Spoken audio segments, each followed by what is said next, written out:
All right, everybody. So today we are going to be talking about gardening on a hill and see if there's any difference between gardening on a hill and gardening on a flat surface. So let's go ahead and get started. So I would say, based on my experience here, I would say not really, but I will go over a few things that could make your gardening on a hill experience a lot more efficient and a lot more easier on your back. Here's the first tip that might be useful. Whenever you're planting, you want the plant that's at the top of the hill, you want to dig a little deeper.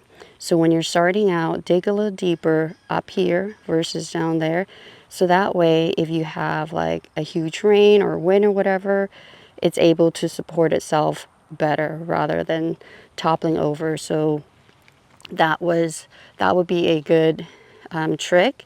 Now, I did not know this. I found this out this year. So all of these plants, most of these plants have been planted the way that I knew how to do it was, I just kind of fix it, making sure that it was standing upright for each one. So, and then that was good enough for me.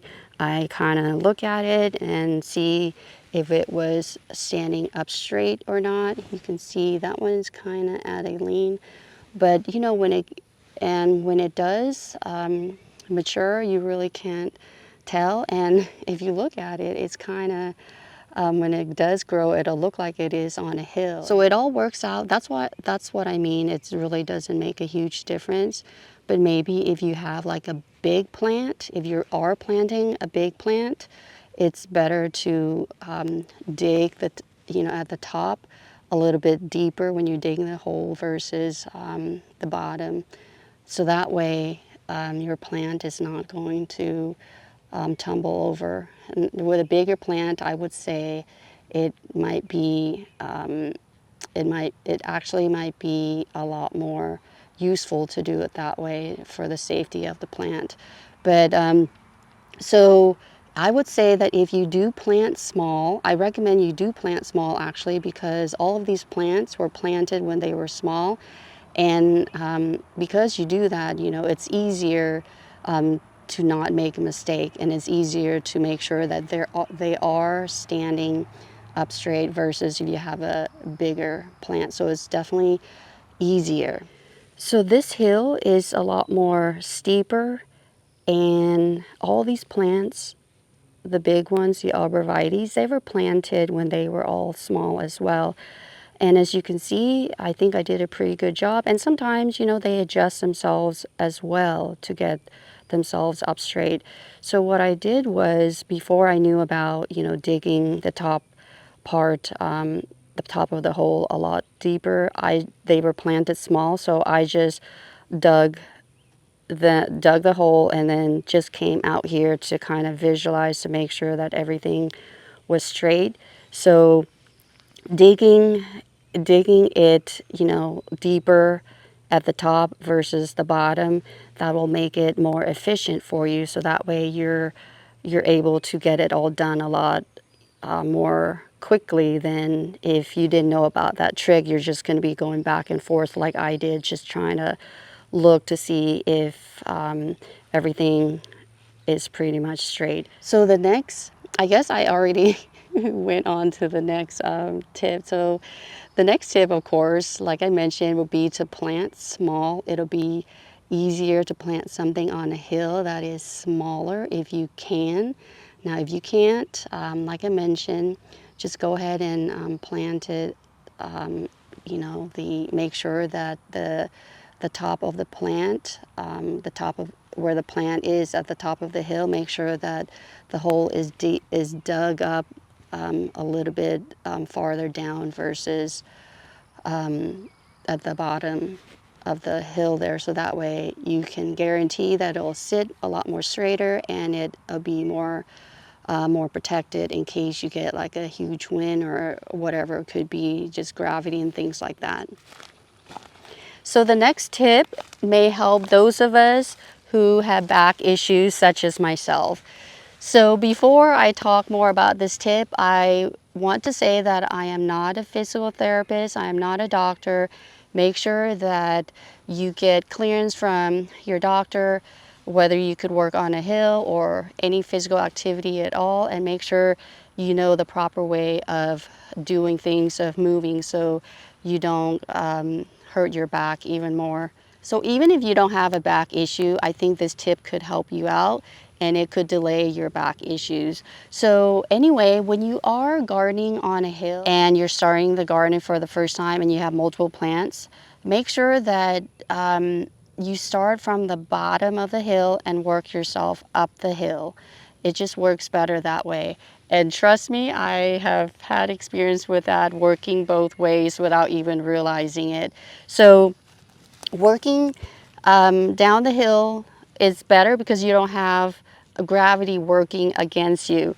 So for example, if you need to be planting here, for example, it's easier to go, to extend yourself this way versus the other way, and I'll show you the other way. So make sure you have at least one of your knees on the ground, and if you need to reach or something like that, make sure that you also have your hip area extended also. Now I was one of those that would not use my lower back, I mean the bottom at all, like waist down. I would like go like this or go like this. I would depend a lot on my upper body because I just thought that was the way to do it. But I just found in working that it was so much easier on my back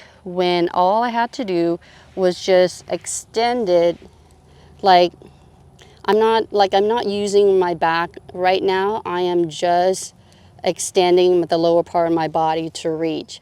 So that would be my suggestion. So if let's just say you're here and you're trying to plant, I could already, just by sitting right here, I could already feel the center of gravity, or the gravity working on me is pushing down on me.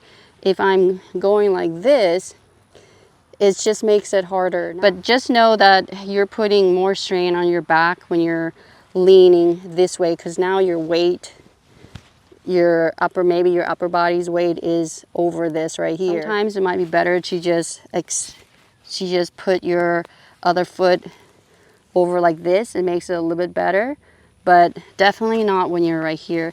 But just to make it easier and more efficient for you and more safe for you is just to work bottom up. Another thing to note when gardening on a hill is the availability of water.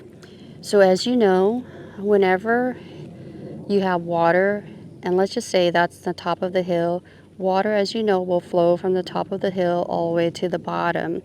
So the bottom of the hill, your plants will have water more readily available versus plants on top of the hill. So you could do a few things. First, you could set up an irrigation system, which I do not have here. None of my gardens have irrigation. So I don't have that available to me. So another thing that you should consider is to have plants that are hardy. Now, all of my plants here are very hardy. So I have not watered this bed, I don't know for like how long now. They have to fend for themselves. Of course, they get water from the rain that we get here, and we get rain on a regular basis. This year has been so different. We get periods of rain and no rain. So we have not had any rain, I would say, going on 3 days now. And you can see these plants are still doing really good. As you can see here, I have lamb's ear that does not need water, barely. I have my rosemary right there, coreopsis. I have Gara here. I have autumn joy sedum. I have Tennessee coneflowers, lavender. They don't really like water at all. And I have salvia, white salvia. I have Gara as well.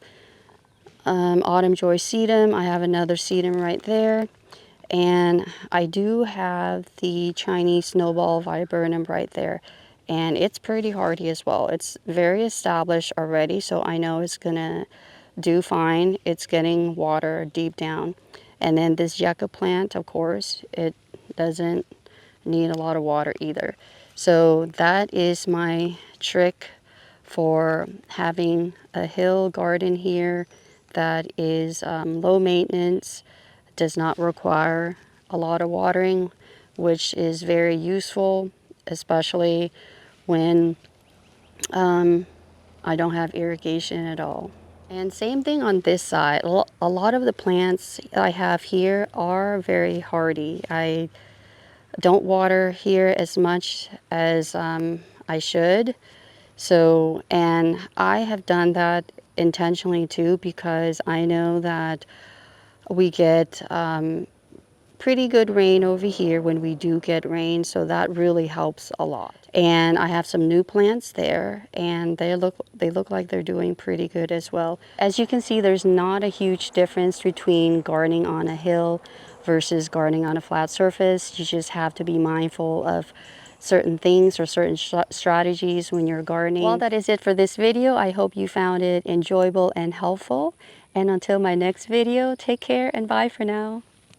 It's me, the Mario. Thank you so much for watching this video. Please make sure to like and subscribe and ring the notification bell so that way you don't miss out on any more content.